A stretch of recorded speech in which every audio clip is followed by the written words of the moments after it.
Hey everyone, it's Mark. This is my recap for Pokémon Journeys episode 46, Battling and Catching, Mewtwo Rises Again.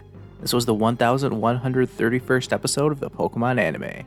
Now that the Sword and Shield arc is in the past, it looks like this episode was used as kind of a soft reset for Pokémon Journeys, as well as a start to Season 2. Let's get into it. The episode starts off with one of the World of Pokémon intros that we usually get at the start of movies, which I did not expect to see here. Obviously, we're going to talk about Mewtwo in a little bit, and I have to think that things like this intro were references to how this is actually the same Mewtwo from the first movie. Also, it really emphasized how now that we're past the Sword and Shield arc, this is kind of like a new beginning for this series. We don't get a single mention of what happened back in Galar, not that I was expecting any mention of it, to be honest, but we learned that Professor Cinderace has detected psychic energy that they think belongs to Mew. Of course, this gets our two heroes, Ash and Go. Wait, are we really reintroducing everything about Pokemon Journeys at the start of this episode? I mean, fair enough. Last week's climactic episode was certainly fitting as a season finale, but we're just not used to seeing this kind of transition between seasons in the anime. Anyways, after the setup at the Cinderace laboratory, Ash and Go travel to some island in the middle of nowhere to search for Mew. There's not actually a lot to say about this part, other than that Ash and Go explore this island filled with Pokemon. It's a pretty cool looking place, but their exploration of it is pretty basic. They run into some Mankey, Go catches one of them, and then they get chased off by the rest of the Mankey into some kind of swamp-like, quicksand-esque mud, and they work with Go's Pokemon in order to get out of it and then cross it. Go catches a Krabby while they're traversing the swamp, and then they start hopping some rocks across a river. That always ends well, right? Sure enough, a Gyarados starts causing chaos, and after Go fails to catch it, they get sent down the river, only for Go to send out his Dugong for help. Unfortunately, this Dugong does not know waterfall, so they end up falling off the side of a cliff, plummeting to their sure death below. Of course, they don't die, instead they just wake up totally unharmed in some kind of mysterious forest area. Then they see a group of wild Pokemon. I'm taking this as fact from Bulbapedia, but apparently all these Pokemon in this group are based off of animals in real life that are used for cloning research, such as a sheep, bunny, rat, etc. Makes sense, I guess, since this group of Pokemon are quite familiar with another Pokemon that knows a thing or two about cloning. Before we can get to that though, the group of wild Pokemon run away scared from Ash and Go, and they gather at the base of this weird looking tree, and what in the world is that sinister music that's kicking in? なぜここに来た?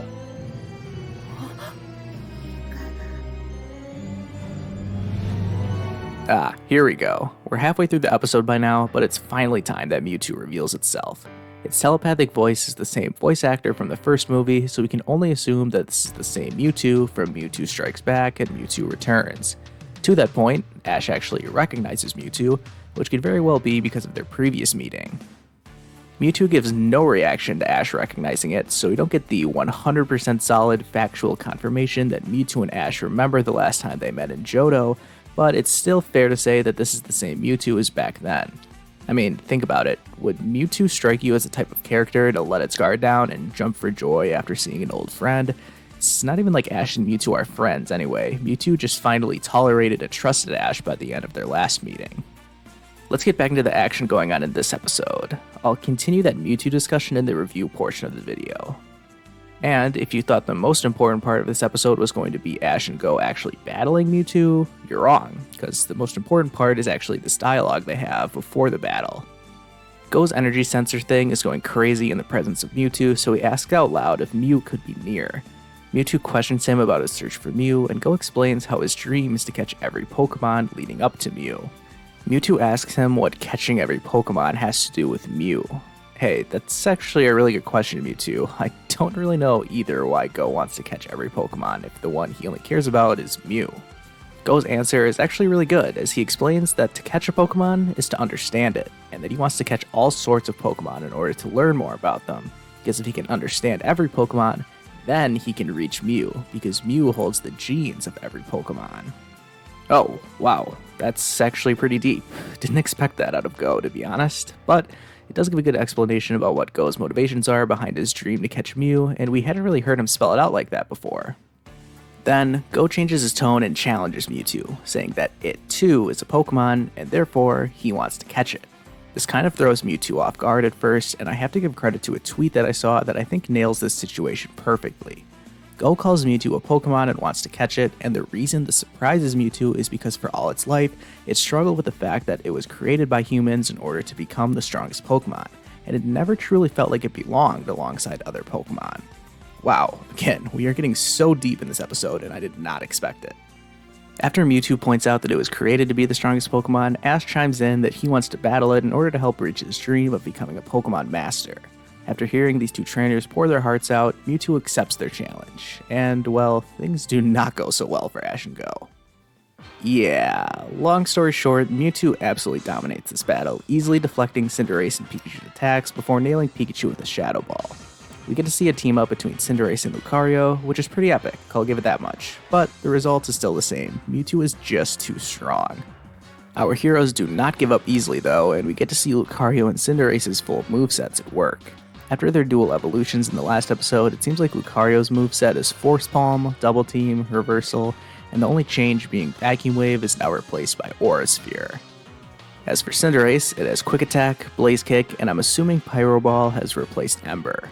We even get to see one big epic Aura Sphere plus Pyro Ball combo, but Mewtwo just uses Barrier to protect itself before completely annihilating them with a gigantic Shadow Ball. This brings their battle to a merciful end, and after Mewtwo questions them further on their dreams, Ash and Go reaffirm their determination to chase those dreams. Mewtwo seems satisfied with this, and the Pokemon that were once scared of Ash and Go run up and act all friendly with them, before Mewtwo uses its psychic powers to... well, to be honest, I'm not totally sure what happens at this point. Eventually, they come to back at the Cerise laboratory, and even though they didn't defeat or catch Mewtwo, they're still excited that their future lies in their hands, as the episode comes to an end, and oh, of course Mew just happens to be floating around above the lab as well. I'm giving this episode a 7 out of 10 rating. Like I've said a couple times already, this episode was kind of like a soft reset, and likely the start of Season 2 for Pokémon Journeys. This episode wasn't about Ash and Go battling Mewtwo. Well, okay, that's what happened in the episode, but it was actually more about Ash and Go restating their dreams and setting up the rest of their journey together. Mewtwo even said as much when he made his exit, that Ash and Go's journey has only just begun. I get why this was the message here in this episode, since it kind of seemed like part of their journey had come to an end after the Darkest Day story arc. It took this episode a while to get going and get to the confrontation with Mewtwo, but the first half really just served as an introduction for Ash and Go's characters, as well as showing how they interact with Pokemon. My favorite part of the episode was the conversation prior to their battle, and I already talked about how it was really important to hear Go and Mewtwo interact the way that they did. I didn't really have clear expectations for how this battle would go, so I can't say I'm pleased or disappointed with how it went. We got to see Lucario and Cinderace in action, but they were no match for Mewtwo. I guess that kind of answers my worries that now that these two are fully evolved, where do they go from here? Obviously, they each still have a lot more room for growth. And let's put a point on that discussion about Mewtwo's return to the anime. We got some continuity regarding this Mewtwo being the same one Ash ran into twice before, but it was subtle, and included references like the opening we're used to seeing in the movies, as well as things like Mewtwo descending into frame being the same way he appeared in the first movie. Additionally, the voice actor for Mewtwo was the same guy who voiced him from back then, so I think it's safe to say that this is the same Mewtwo. It was strange for this random episode to be its return, and I'm not totally sure why Mewtwo came back in the first place, but whatever. I guess the anime just wanted to have Mewtwo, so they gave us Mewtwo. I'm not complaining. The next episode is going to be about an eating contest. That's right, an eating contest. Honestly, after the string of recent episodes we've had, from Ash's rematch with Bee, Go nearly catching Zapdos, to the entire Sword and Shield arc, and then this encounter with Mewtwo, I'm actually looking forward to just another fun, silly episode of Pokémon Journeys. I'm not sure what to expect from this eating contest, but it looks like Go's Squilvets and the Morpeko that has been terrorizing Team Rocket are going to be the contenders for the title. It's too bad Ash won't recall his Snorlax, otherwise they'd have this competition locked up already. That's all I've got for now. I'll plug once again a video I'm still working on where I'm going to be discussing what's next in both the short-term and long-term future of Pokémon Journeys. I wanted to get this video out last week, but my schoolwork has been piling up on me. Sorry about that. I will have this video out soon, or maybe it's already out by the time you're watching this. I'll give another quick shout out to add me on any of these 3 mobile games, and also, if you haven't already, go ahead and like this video. It's free and only takes a second. If you've made it this far, I'd really appreciate it if you could subscribe to my channel, and I'm looking forward to hearing your guys' thoughts and predictions down in the comments. Thanks so much for watching this video, and I'll see you guys next time.